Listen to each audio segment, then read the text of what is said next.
Ray, tell me you got something. Yeah, I do. Ray Kurzig is a good friend of mine and a completely emotionless robot. I mean that in the best way. As an independent analyst, he's the most efficient and resourceful researcher I know. That's why I'd sicked him on this story a few days earlier. I needed to debunk the claims of Ellie's friend Katrina. He was in the area on business, so he took the time to come down and meet with me at my home office. So Katrina told me that John died at 6 years old. Right, And his parents, who supposedly died in a rebel prison, were still alive years later. right. No, this woman's ruining my story, Ray. Tell me why she's lying. Well, she's not. Ray had found copious financial records indicating that John's parents were not just alive past 25-24, but working and paying their bills. They died in 25-24. Come on, man. Well, sorry. Their employers and a preponderance of local merchants disagree with you. I mean, the central repositories were really thin, but you dig through enough mirrored archives, it all pops up. The records are there.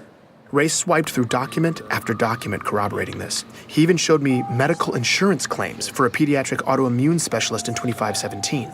Exactly when Katrina said John got sick. I was laughing, but I didn't find any of it funny. I'm Benjamin Giroux, and this is Hunt the Truth. Continue to hold. Jeez. Come on. Office of Naval Intelligence. Public Relations. Finally. Hey, Sully. Tell me good things, Ben. It was disconcerting to be talking to the ONI insignia again, but I started positive. The story was going really well. But that little data problem, the death record, it was back. I was hoping Sully would smooth it out for me. Ben, I thought we talked about this. Glassed planets have bad records. No, I know. I just, Glass it's not planets just the have bad records, Ben. actually. This is colonial no, journalism listen, Sully, if you 101. could. People are you saying. serious with this? People Glassed are saying. planets Listen, have... do glassed people have bad records? Ben, are you recording right now? Yes. That was my cue to stop recording. The off-the-record conversation was brief. Sully asked me if I wanted to do the next interview. What he meant was, do you want to keep this job? I said yes. Your call is over. Well, as you can see, I've pretty much permanently stationed myself on this beach. That was my next interview. Attire here. Jacob Walker, Hope it doesn't retired offend you. Navy. He lives in a beach community way out on Castellaneta. The first thing I noticed about Walker when he answered my call was that he wasn't wearing a shirt, which made us both laugh. He explained that after 28 years of service, as far as he was concerned, it was all R&R all the time. I couldn't argue with that philosophy. He slipped on a t-shirt and I asked him about the Master Chief. Oh, hell yeah, John. You bet your ass I remember him. Walker's career began 3 decades ago with Naval Force Reconnaissance School at Black Sea. Little did he know boot camp would turn out to be something he'd never forget. Walker was there alongside the young man who would become the Master Chief. The gravity of that was not lost on him. I mean, they pushed us real hard, but John, well, he'd push us even harder, not even trying. You screwed up, you didn't know whether to be more scared of the CO or John. At first, though, Walker was unimpressed. Oh, no, man. I remember, I think it was the first week, there was a lot of talk. We were outside the mess tent, me and these other 2 jackasses getting into it, chests all puffed up and talking about being cold-blooded killers and stepping on necks, all that. I wanted to be in leadership one day.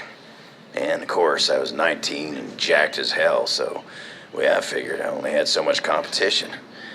Meanwhile, there's this quiet nobody from nowhere standing on the fringes looking at the horizon. John. Yeah, first I thought he was 20, 21. He's a big dude. Turns out he was only 16.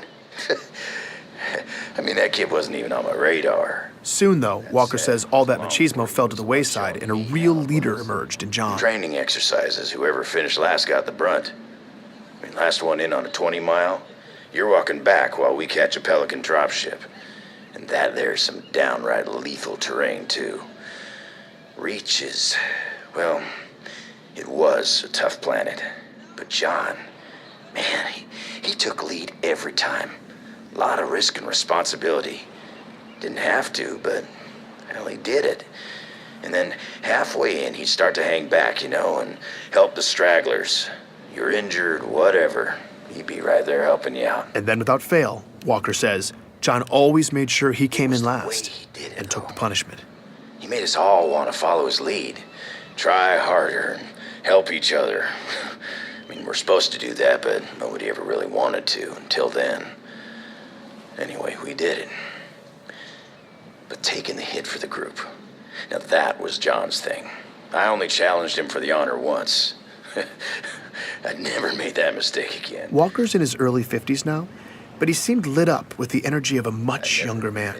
It seemed the will that he and the other recruits had, in a sense, borrowed from John so many years ago, was still inspiring Walker. It was remarkable. He knew John, lived with him for months, yet to him, John still seemed to be an almost mythical character. What he was able to do, getting back on his own like that in the pitch black, no nav equipment, man, he was inhuman. That kid was a monster. All right, they all were.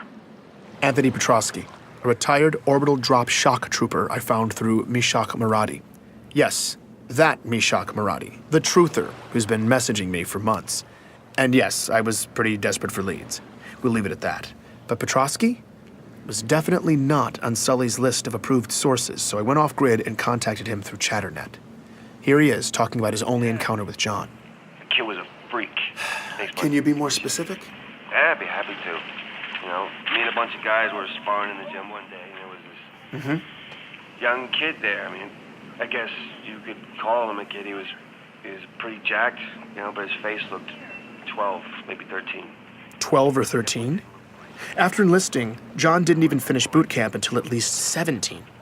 Petrosky had to be wrong about his age, but I let it go. Anyway, I guess he was acting tough when one of the guys asked his name. He told him, but he kind of gave him attitude, right? So people start mouthing off. Next thing I know, CPO orders the kid and 4 of the guys into the ring because they were supposed to Wait, fight him. hold on, Anthony. Wait, you're telling me that the CPO ordered 4 soldiers to fight a high school kid? No, a 12 or 13-year-old, like I said. Yeah, fine. Either way, the CPO ordered 4 ODSTs to Yeah, fight man, a kid.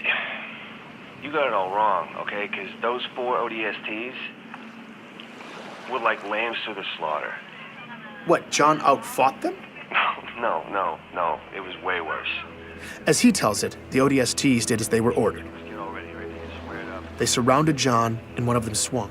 What happened next, Petrosky says, defied explanation. Because the sound this kid's fist made, it sounded awful. Because they weren't like punches, they were like rapid fire explosions.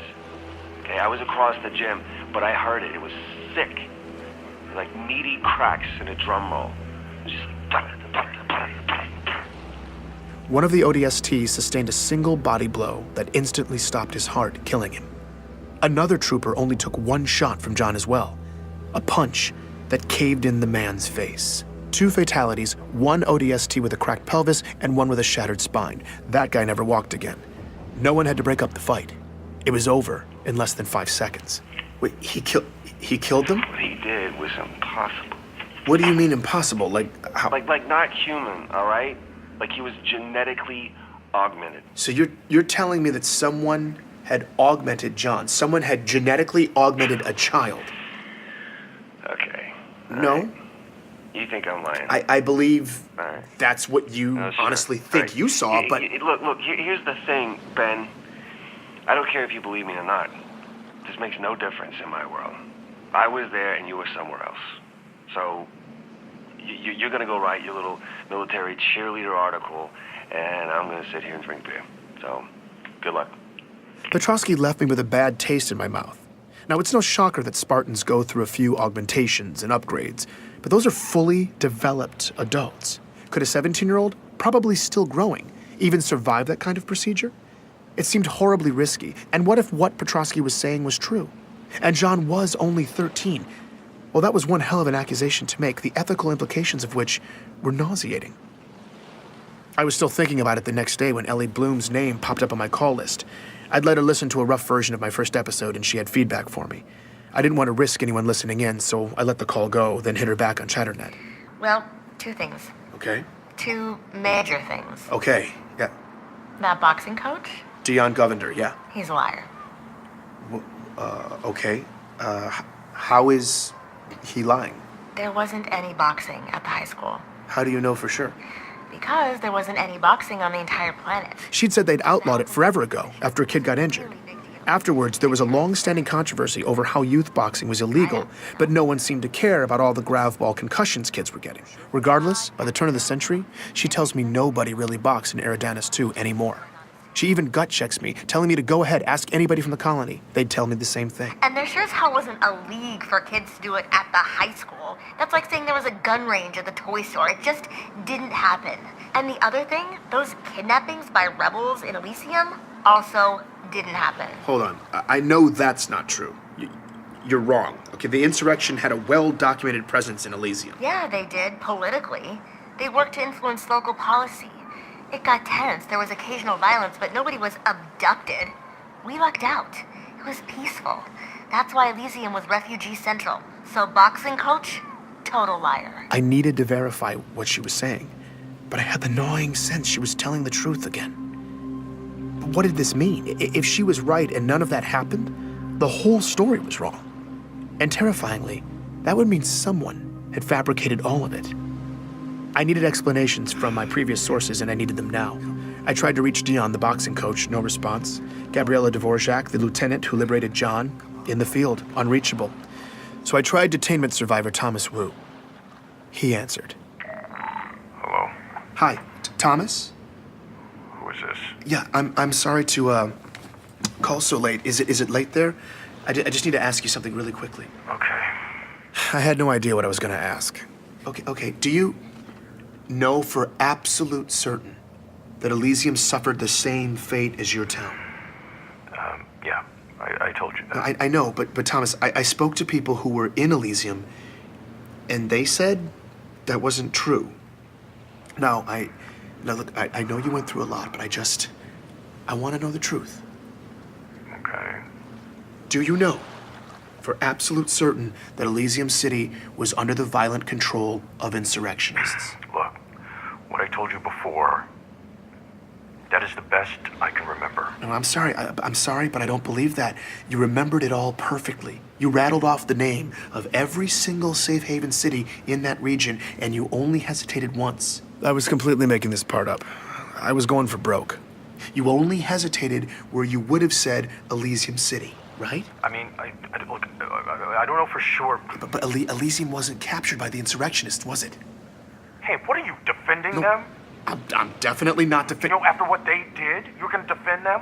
They left us locked up for weeks. They let all those people just die. And they did that all over the outer colonies. I mean, what does it matter if it was Elysium or somewhere else after everything that they did? Thomas, look, I'm sorry. I'm sorry that I have to bring it up. I just want peace of mind for my family. That's all I wanted. It's just...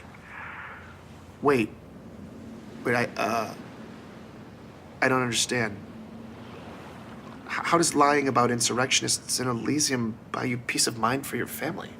At that moment, Thomas suddenly seemed to become entirely lucid, and his tone changed completely. I shouldn't be talking to you. Wait, Thomas, hold on. I can't. Leave us alone. I suddenly became lucid myself, with a single awful realization. That entire conversation had just taken place over Waypoint. Anyone could have been listening. Please join me for the next episode of Hunt the Truth.